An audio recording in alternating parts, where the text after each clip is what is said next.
All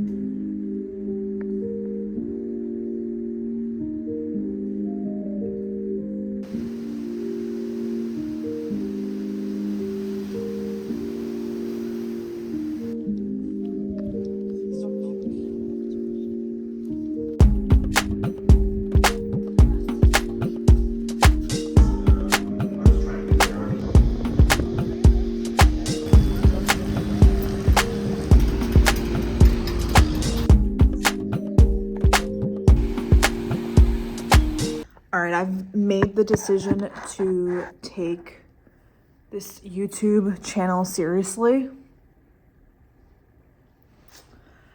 I'm gonna do it. Okay? I'm gonna do it. I'm gonna try to stick to it. Oh my gosh. Seeing whatever. Off to not the best start. Or maybe, yeah. A pastel de nata. Have you heard? Have you heard of one? Because it's right here. I went to a pastel de nata making class here in Madeira, Portugal. And honestly, it was fantastic. Well, maybe I should start with an intro saying I'm on vacation here in Madeira, Portugal.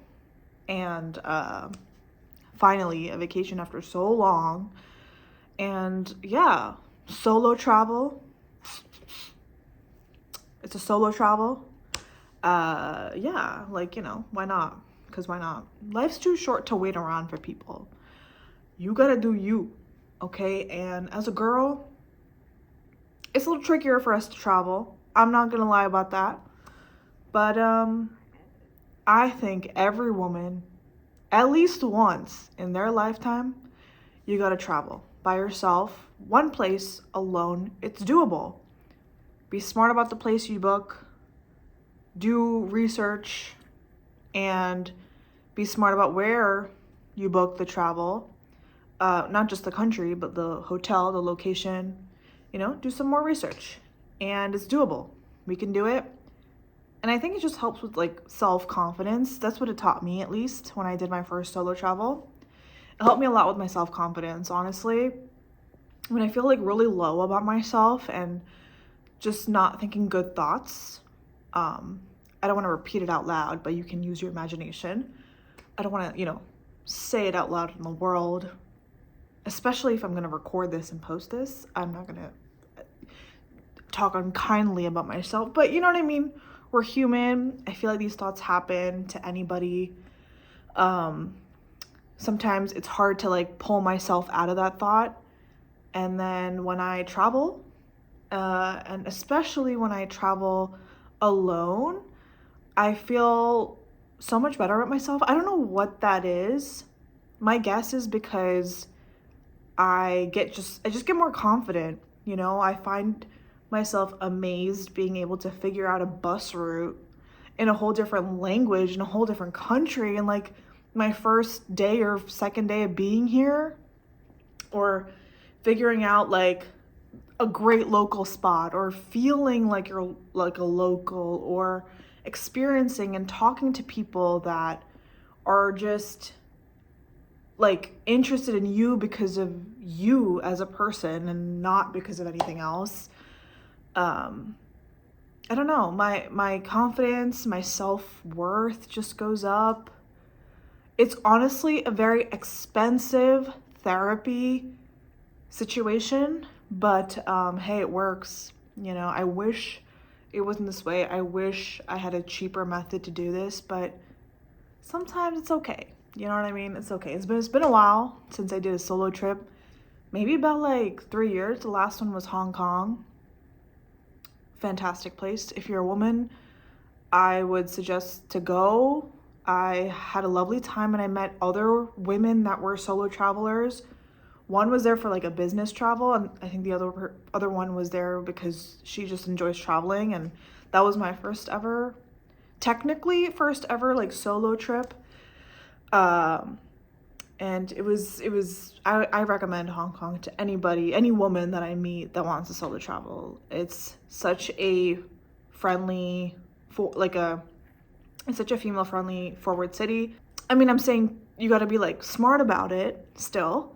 Anywhere you go, you still got to be smart about it, no matter who you are, like whatever background, gender you are. Still got to be smart about things. And when I mean smart, I think the better way to probably say it is like alert and attentive to your surroundings. That's never going to change. But Hong Kong was one of those places that I went, and I didn't feel like I had like to like, I didn't have like a moment where I was just like, ooh, like I should not be here. I can go on and on about Hong Kong, but probably that's a different video. I'm doing Madeira right now. And yeah, honestly, I'm having a birthday coming up, and so this was just one of those, and so this was just a nice treat for myself. I wanted like almost like a wellness type of holiday, like somewhere where I can travel and like see the water and the beach, but also somewhere where it's Mother Nature at her best, where it's almost like Hawaii without the Hawaii prices. I would love to go to Hawaii, but it's very expensive and there's a lot going on there right now, and I don't,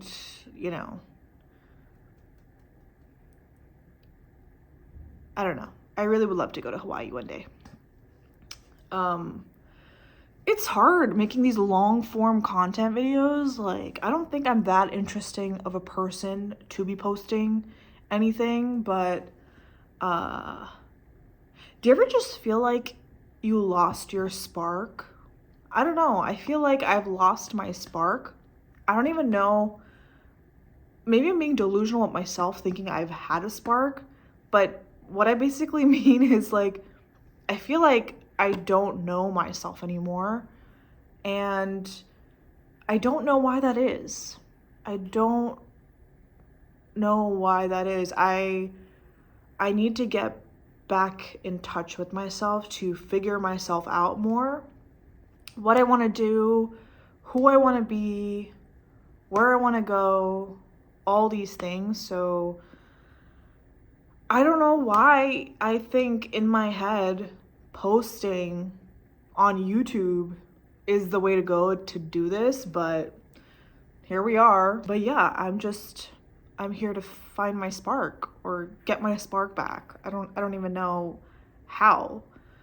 Maybe in my mind I feel like if I start to post more, I have to force myself to do things. And I feel like these days I don't find myself doing things. Like, I just go to work and then I have class and that's it. And I don't know. The mundanity, like I don't know, I don't know what it is. And I hate the fact that I don't know 50 million times right now, but that's the truth. It's like people ask me like, oh, what do you want to do when you grow up? Well, damn, I'm grown and I still don't know what I want to do. So there's that. Like, oh, like, who do you want to be? Like, I don't know. Where do you want to go? Oh, I don't know. Oh, what do you want to do? Oh, I don't know.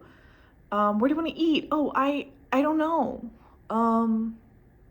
Like, I've just been saying I don't know and truly not knowing anything. At least that's my feeling. In my head, feel like if I post, it's going to force me to plan, force me to do things that, just do things. Because if I start posting and just do the same thing over and over again, no one's gonna watch that, right? Like, that's not gonna do something. If I have this kind of like external pressure to post, I feel like maybe I'll get back to doing things and I'll get back to planning things. I'll get back to like just doing things I want to do and ultimately try to get my spark back. I don't know. It just makes sense in my head. I also need to work on my commitments. Like, I'm like commitment to myself. I'm good at commitments to other people. That's what I realized. someone's like, oh, I want to meet up this time, this date, like I'm usually there because in my head, I feel like I'm such a bad person if I cancel on someone. And I feel like that's the way it should be. Correct me if I'm wrong, but you can't keep using anxiety or something else to keep canceling on people, because I've had friends like that where I feel for you if you have anxiety, like if you have all these things, but it's like at the end of the day, like you can't even complain then, like that you have no one around you, you have no friends. You know what I mean? Like if you're not there for people when they need you, how do you expect people to be there for you when you need them? You know what I mean?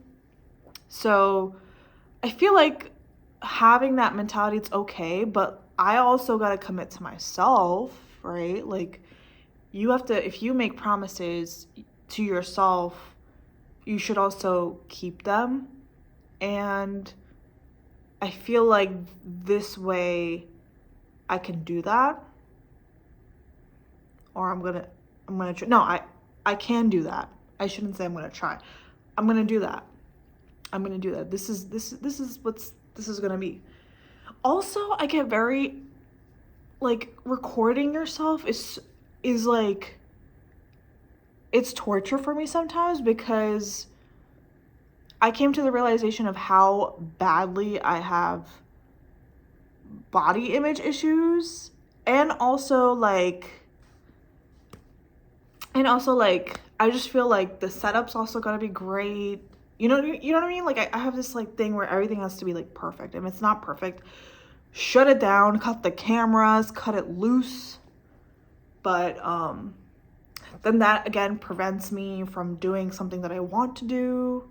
You know, I want to post, but if things are not perfect, then I'm not gonna post. But that also means I'm never gonna post, because things are not always perfect all the time. I'm just gonna shut the fuck up right now and eat this pastel de nata, because I am now spiraling.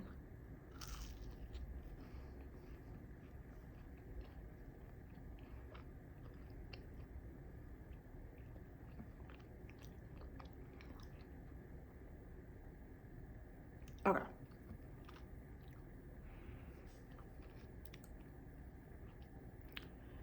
These are so good when they're made fresh. I mean, they're still really good, but I think I really love them when they were made fresh.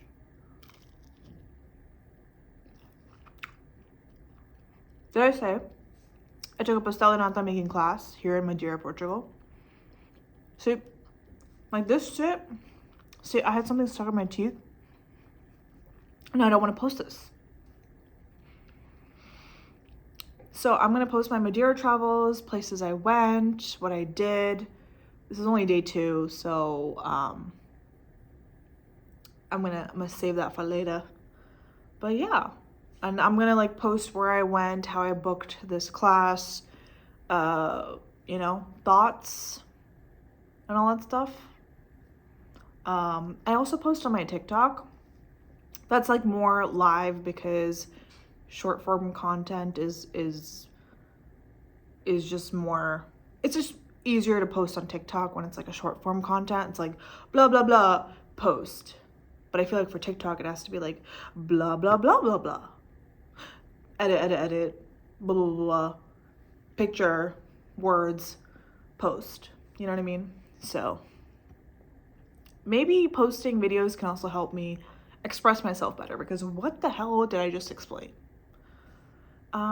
Ciao.